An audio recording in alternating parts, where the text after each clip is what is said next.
చేసే పనిలో పూర్తిగా నమ్మి నీతితో నిజాయితీతో కాన్ఫిడెన్స్తో చేస్తే ఆ పని ఒకరోజు కాకపోయినా ఏదో ఒక రోజు సక్సెస్ అవుతుంది.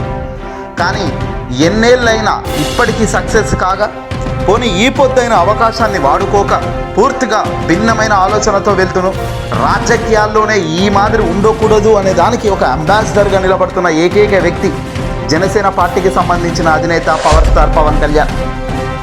తాజాగా ఈ జనసేన అధినేత పవర్ స్టార్ పవన్ కళ్యాణ్ గారికి బిగ్ షాక్ తగిలింది.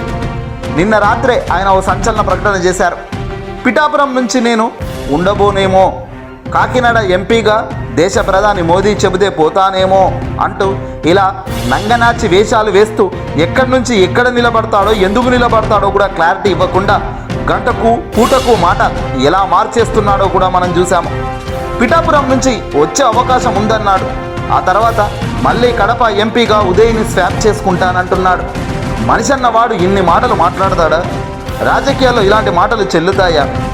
చిన్న కామన్ సెన్స్ లేకుండా మాట్లాడుతున్న పవన్కు ఎవ్వడు కూడా ఓటేసే పరిస్థితి ఉండదు. నిజంగా పవన్కు పోయి ఓటేస్తే మన ఓటు విలువనే మనం తగ్గించుకున్నట్టు అవుతుందనే భ్రమలో ఇప్పుడు ప్రజానీకం పడిపోయారు. ఇక తాజాగా ఈ విషయం ఇలా ఉంటే పిఠాపురంలో జనసేనకు ఎదురుదెబ్బ తగిలింది. తాజాగా వైఎస్ఆర్సీపీ పార్టీలోకి చేరబోతున్నట్టుగా పిఠాపురం జనసేన మాజీ ఇన్ఛార్జ్ మాకిరెడ్డి శేషకుమారి సంచలన ప్రకటన ద్వారా తెలియపరిచారు. నేరుగా తాడేపల్లి వెళ్లి ముఖ్యమంత్రి జగన్మోహన్ రెడ్డి గారి సమక్షంలోనే శేషకుమారి గారు చేరిక ఉంటుందట. 2019లో పిఠాపురం నుంచి జనసేన తరఫున పోటీ చేసిన ఈ శేషకుమారి తాజాగా ఇక పిఠాపురం లేదు, ఏమీ లేదు, ఆగమాగంలో ఉన్న పవన్ ఎక్కడి నుంచి పోటీ చేయాలో తనకే తెలియనప్పుడు తన పార్టీలో ఉండడం సిగ్గుచేటు, అంతకు మూర్ఖత్వం తప్ప మరొకటి లేదని ఆమె పార్టీ మారుతున్నారు. తాజాగా తాడేపల్లిలోని ముఖ్యమంత్రి జగన్ సమక్షంలో శేషకుమారి ఈరోజు చేరిపోతారు వైసీపీలోకి. ఏదైనా వాల్యూ ఆఫ్ క్రెడిట్ అనేది ఖచ్చితంగా ఏ మనిషికైనా ఉండాలి. ఎంత దారుణంగా పూటకో మాట మారుస్తూ నాతో నిలబడండి, నాతో నడవండి అని సినిమా డైలాగులు కొడితే ఎవడైనా నమ్ముతాడా? అసలు నీకు ఎక్కడ వాల్యూ ఉంది చెప్పు? ఒక్క దగ్గర కూడా పవన్కు వాల్యూ లేదు. ఈరోజు చంద్రబాబుకు జై అంటావు, రేపొద్దున ఓడిపోయాక ఇదంతా తప్పని నువ్వే అంటావు. అప్పుడు ఎర్రిపప్పల మేం కావాలా?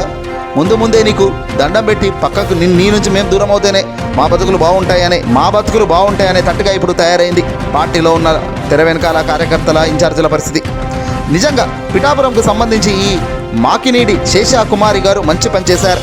ఈమె కాదు, చాలామంది జనసేనకు దండం పెట్టి అధికార పార్టీలోకి దూకుతారు. చూడండి జనసేన టీడీపీ ఏ రేంజ్లో ఫలితాల్లో కొట్టుకుపోతుందో ఈసారి. ఇంతకన్నా దారుణం, ఇంతకన్నా సిగ్గుచెట్టు ఏ రాజకీయ చరిత్రలో ఏ రాష్ట్రంలో మీరు చూసి ఉండరు. కేవలం మన ఏపీలో మాత్రమే. ఈ వీడియోని అసలు లైక్ కొట్టి షేర్ చేయండి.